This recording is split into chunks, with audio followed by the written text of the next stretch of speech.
Isunod ang sibuyas.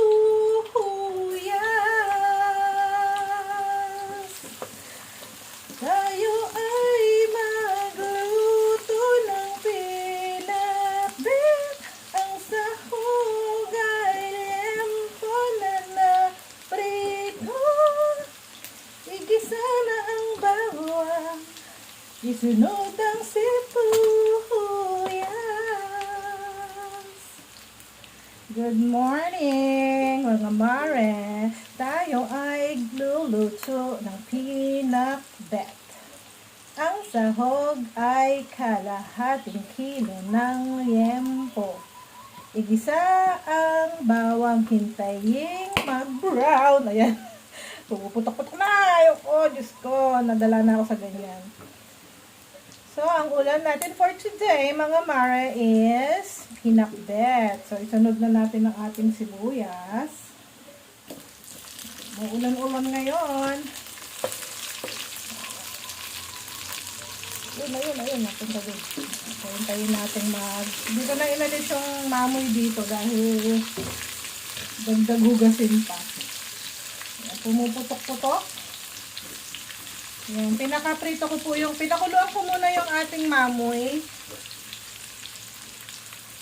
Yung liempo, and then hiniwa-hiwa, and then nagparito. So, yung pinakbit natin, bagoong na alamang yung ipang-aalat natin instead of bagoong na isda. Ayan. So, ang ating gulay ay ano bang meron dito? Ampalaya,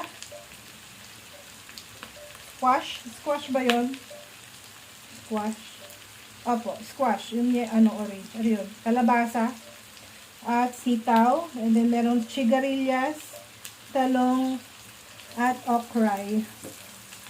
Yun lang yung gulay na order natin. Ayan, hintayin natin maluto ang ating sibuyas. Pag nag-translucent na, o yung, ayan na, amoy ko ng pareho, pwede mo nang ilagay yung iyong bagoong. So, iginisa ko muna yung bagoong kanina. Pwede na natin lagyan ng bagoong. Ito yung bagoong, iginisa ko kanina. Siguro mga ganito karami na bagoong. Yan.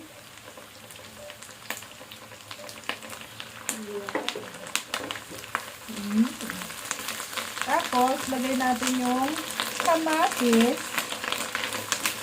Halo na natin yung mamoy. O, diba? Sarap! Huwag na natin hintayin malusaw yung mamoy. Ilagay na natin yung ating gulay. So, pagsasabay-sabayin ko na ang kalabasa at sitaw at kasama yung ampalaya. Yun o. Hindi natin lalagyan ng tubig yan dahil kakatas yung sariling tubig ng ating gulay. Ganyan lang po ang pagluluto ng pinakbet. Huwag na natin gawing complicated. Kasi yung iba, pinakaka-complicate pa nila yung pagluluto nila. Kagaya nung napanood kong nagluto ng sinigang, naggisa-gisa pa siya. So complicated. Though masarap naman yun kasi nakatikim na ako ng sinigang na iginisa. Pero masyadong matrabaho yung style ng pagkakaluto. No bashing! It's just an opinion. Ayan. Kaya natin maluto yung ating gulay.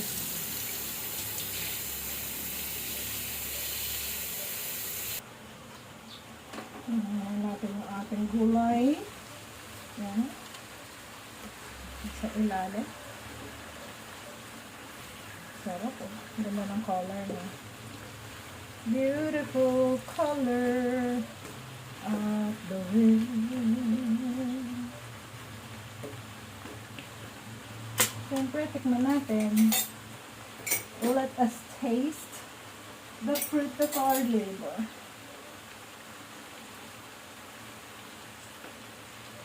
Tingnan natin kung kulang sa maalat. We're going to add more bagoong.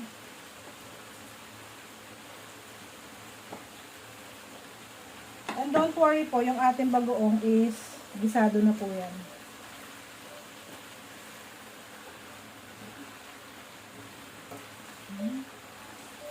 Actually, malangaw eh. Naamoy nila yung bagoong.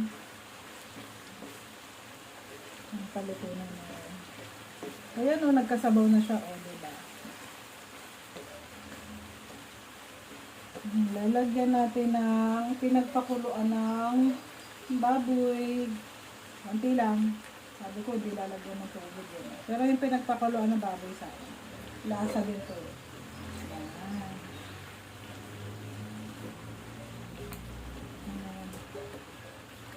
When it comes to love, you're my only reason. Sarap, no? Wala tayong sili. Dapat may sili. Isunod natin yung ating talong. Huling-huli natin yung okra. Kasi yung okra, masarap yung okra pag maluto. Pag sumobra ng, yung okra kasi, pag sumobra ng luto, nagiging malaway. Ayan. So, isasama na natin yung ating sigarilyas. Sigarilyas at mani. Sitaw, bataw, patani. Ganyan lang.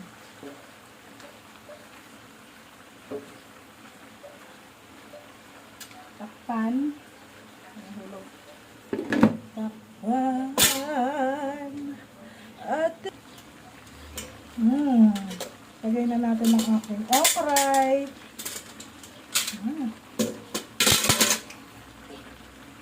Yung okra, pag masyadong lutong-luto yan, naglalapot sa sabaw o sa sauce. Ganyan, ilalim lang natin. Harap ng okra pag malutong. Takpan lang natin ng 5 minutes. Then okay na siya.